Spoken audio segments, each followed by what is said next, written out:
I'm working on this ad right now that you can see here. Here's this book shot. So I do a lot of these resource ads, we call them. It's usually like a light narrative, and then you get some shots of the resource, which is usually books or magazines for us.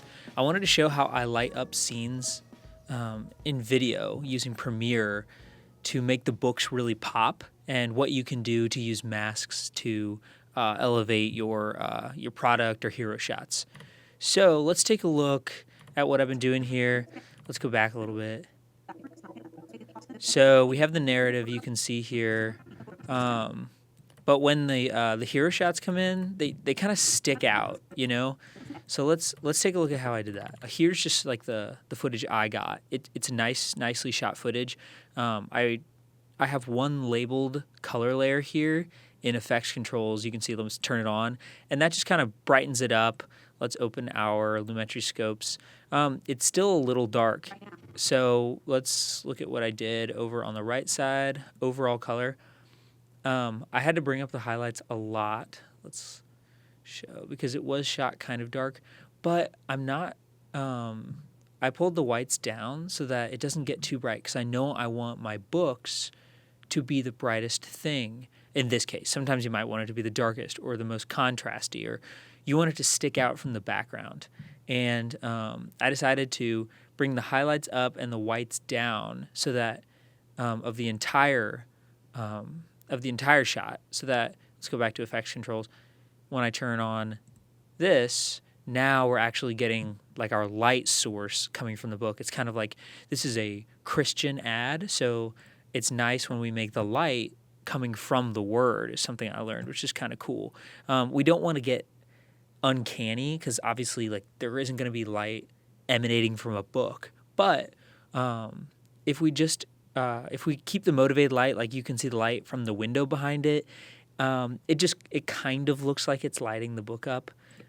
It feels motivated to me, so it kind of brightens the whole image like a radius from the center out, which is kind of the goal. And that's, I really liked this one and the way our cinematographer shot it. So I thought this would be a good one to show. So I think I copied the shot over here. Oh, this is a different one, but that's fine. I did the same thing essentially with this. So let's look at this shot. That's what I got out of the gate. Boom. This one, it's not quite as dark. Here, let's look at, see, I pulled the highlights up and the whites up in this one. Let's turn it off and on so you can look at it again. I kind of just, color corrected and brought it to life a little bit. But as you can see, I'm purposefully leaving room to grow. There's not a ton of contrast, and there's not a ton of brightness in this yet. And then let's add this one. Boom. Now we're kind of starting to bring it to life, and the background feels like it fits. Itch break. So let's start at the beginning again. Boom. Let's turn that off. So we're going to copy and pull this over and try it again. I'm going to delete the color that I did. So here's our new clip. I'm going to give this a different color so we can remember. So I have my Lumetri panel open, and then on the right or the left here, we're going to put our Lumetri scopes up, let it switch over. You can see there's not a lot of top end in this. So I'm going to start by bringing my white up just below 100. Since we're finishing this for TV, we really want to stay under 100 IRE. So let's do it right about there. We're basically color correcting right now. Then I'm going to bring my highlights up. I like to see that cluster. I like it to sit around 80. We'll mess with this a little. But again, since I know what I'm going to do with the second layer of color, I'm going to leave it with a little bit of room to grow, and I'm mostly just going to look at the background. Right about there feels good. And then shadow. Let's pull that down. Let's get a good amount of contrast. That seems about good. And then let's toggle that so we can kind of convince ourselves we did something. Isn't that funny? I might mess with the saturation slider at this point, but often I'll leave something like saturation alone, since we're going to be dealing with multiple layers of Lumetri Color. I don't want to start mixing things too early. So I'm just going to pull it away, then hit Command Z. So we're pretty much good to go. This is a pretty simple shot because it was shot so well. It has the nice bokeh in the background, and then the books are forward. So we don't have to do a ton to separate the books from the background ourselves. I'm going to go over to effects controls again, and my effects are down here in the bottom left. I keep a folder called most used, and I just put my most used effects there. Let's see, let's pull up another instance of Lumetri Color. We're going to go back to the original one, right click and rename it. I like to call it overall color. It's just what I do. You call it what you want. And this one I'm going to right click and rename like book color, or something to let me know that this is something to let me know that that layer is the foreground layer, the hero. There are multiple ways to do this. So in this shot, we're moving. It's pretty smooth. It's not a perfectly smooth shot. You can do it the simple way, which we'll do first. We're just going to choose, you just kind of need to decide for your image how you want to do your mask. For this, there's a lot of like wavy background blur. And I'm going to like look right here. You can see like this circly background blur in the back. If there was less separation, focus separation, I might do the square, but because of this background circle bokeh, I'm going to use a circle mask so that it just feels more natural. So we're going to pull it here. I'm zooming in. We're going to pull our clip right to the beginning, and then back in our new book color layer, I'm going to hit the circle, and now I'm just going to center it. And this is a really easy method, like I said, so you don't have to be too perfect, because if you're too perfect, it's going to look bad. Like, light is not a perfect thing. Light is going to bounce and spill. So we're going to kind of replicate that. I'm not going to take it all the way to the outside of the book, but now I'm going to go back over to my effect controls, and I'm going to pull the feather out a bit. And we might mess with this. I don't really need to do anything with any other section here, but now it's time to actually color.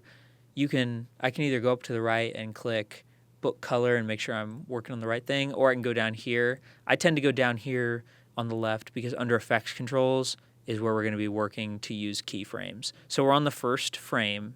Let's see. We're going to start by, usually I use a second screen.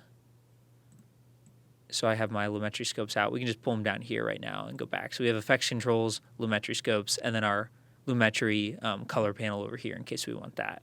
So I'm just going to start by seeing what I can do to just make this stick out, and that's usually going to be contrast. So I'm just pulling the contrast up. I'm not looking at my scopes way too heavily because I'll even things out after that. Right now I just want to use my eye because that's what the viewer is going to use. So let's put it right about there. Let's get our highlights. I like this panel now. Let's get our highlights, really pushing that forward. That feels pretty good. So let's click out of it so we can kind of, it's just already feeling pretty good. And thanks to that mask we put on, let's see. The color or the light just bleeds out a little bit. We could feather it even more. If you don't feather it, that's what it looks like. You can see the hard line separation, and that's not what we want. So let's put that mask back where it's going to feather it out. Let's toggle it so I can see where my. Yep, that looks pretty good to me. I might add a little more because I want more. I want all of the book being lit up, of course. That's about good. It doesn't have to get every inch of it because, again, that's not how light works. We want to bring our eye to the center. So now we're going to click back on our clip, and we're back on the first frame. And under mask path up here, I'm going to boop, hit the keyframe, and now you can see it created this little, it's hard to see, but this little diamond here. The way I do these keyframes easily is now I go to the last one, the last frame, and I still have my mask path clicked. When I click on it again, it'll open up that mask again, and I'm just going to drag this over so that our fake light stays in the center. And what that's going to do is you can see these 2 points right here, this one and that one. They draw a perfectly straight line between the two. So now you can see my mask moves as we move. And this is pretty good. what I often do is I do the first frame, the last frame, then I half it. Let's go to the center. And I don't really feel like I need to do this, but just to show, I'm going to reposition this again. Now we have 3 points. It's drawing a perfectly straight line between each of these points. If I were to do this to this and maybe move that over, it's going to start introducing choppiness. There, let's make sure that shows. Oops. That's not going to do it while we're here. Look at this. That's crazy. That's messy. That's why you want to get your work, you want to get your effect done with the least amount of keyframes as possible. Not like you shouldn't be using keyframes, but you want to start minimalistic and just half your way until you have enough points to create a smooth effect. In this case, we just don't need that many points. So, I mean, that's pretty much it right now. We could go deeper into, I might put another layer of color on after this.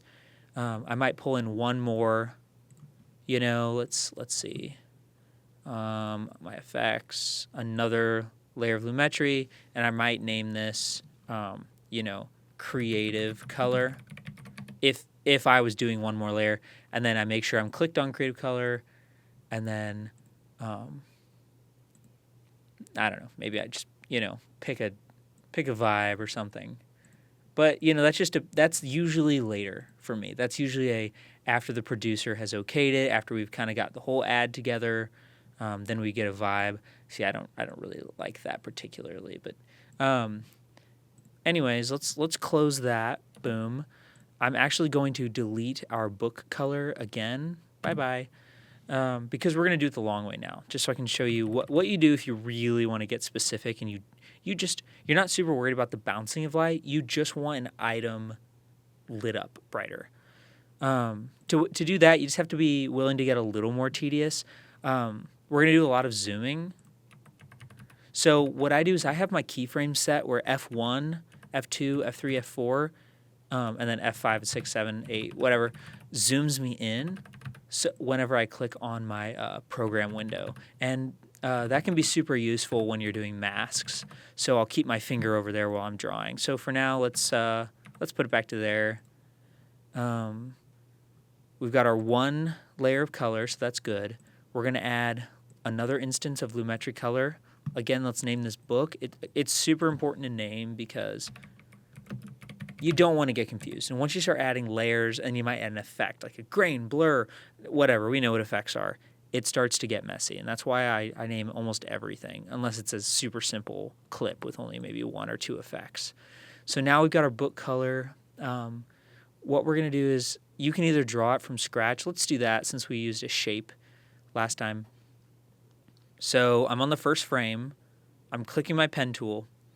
And now I'm just going to create my mask. Let's just make something up. Let's just say we didn't want anything but the books to get, a new color. Maybe we just, for some reason, we really didn't want that yarn to get lit up any more than the books, which would never happen. But there's other situations where you might have something similar where you do want it to happen. I'm drawing my line. Boom.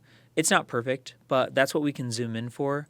So before I've even turned on my keyframes by hitting the stopwatch, I'm actually just going to check my first keyframe because you want a good foundation point. So I've got my hand tool out. My hand tool, I hit H so I can drag around. Then I can, zoom in a little. And hit V, back to my cursor tool. Let's say we don't want the back of the book for some reason. Or heck, we do. Boom. Back to H so I can drag myself around here. V. And now we're getting in the nitty gritty, as you can see. Again, I can, click and add new points. We can still use things like, feather, obviously. So it's not like we have to be perfect. But in this case, we're just doing a tighter edit. You don't have to watch all this.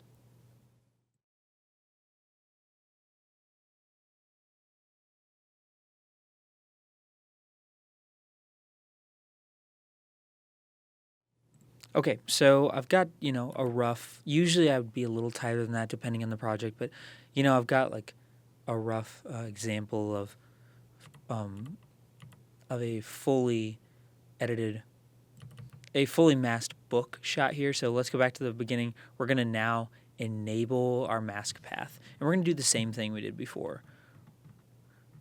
We are going to pull it back to the end, and see how this is where like the tediousness begins, because obviously it's not going to perfectly line up because that's not how perspective works. So while I'm zoomed out, I'm going to have Command Z ready at the helm.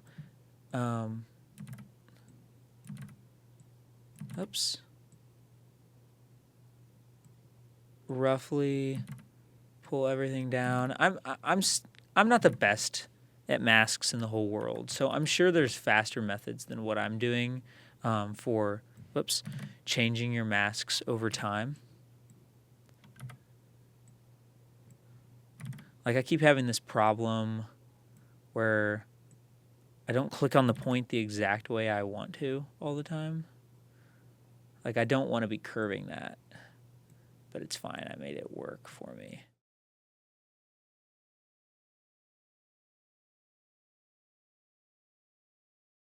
Let's zoom back out to fit. That looks good enough to me. Again, in this situation, the movement's not going to be that big of a deal. See how it gets off just a little bit? That's just because of how perspective works and how the line wants to draw itself, because we're doing this manually. You can always do it the track way. I just don't always get the best results out of mask tracking in Premiere. If you do, or you know something that I don't, let me know. I just corrected it. As you can see, I went to the center and I pulled it where it should go. I may have had to draw more lines. I've had projects where I'm sitting here forever, just every other frame it seems like I'm moving something around for, like bigger graphically heavy projects. So that looks pretty good. We're pretty tight on there. So we just have our mask drawn. Let's do like a similar thing we did before. Boom. Bring our highlights up or something. Shadows down. Okay, check this out. So the difference between these two methods are this one where we drew around the books exactly. That's just literally going to give the perception that the item is brighter, or whatever you do within the mask. The changes you've made only affect the item. Whereas this one, let's go back to it, is kind of a spill of light. And that's more how light works in general. So this is technically going to be more natural if you do it right and you just use a keen eye. This one is, let's just say, I don't really need light to spill. I don't need to make it look like we're lighting something. I don't need it to look supernatural. I just want this item to be brighter. I just want this item to pop without dealing with, like, it's hard to explain, but let's just say you can do the same thing with a mask, right? Where if instead of just changing, contrast and exposure, maybe I wanted to go down to curves and make all my greens purple or something silly like that. This works great for that because you're not going to spill on anything except for the thing that you circled with the mask. Whereas in this method, it's acting more like light, and you might not want all the light to be green. If we did the same thing here, let's go down to our curves. It's going to affect it in a circle, and that's not going to be right. That's not going to be as effective as this. So that's kind of what the two are for. Sometimes you want tight masks. Sometimes you want more spilly, realistic masks.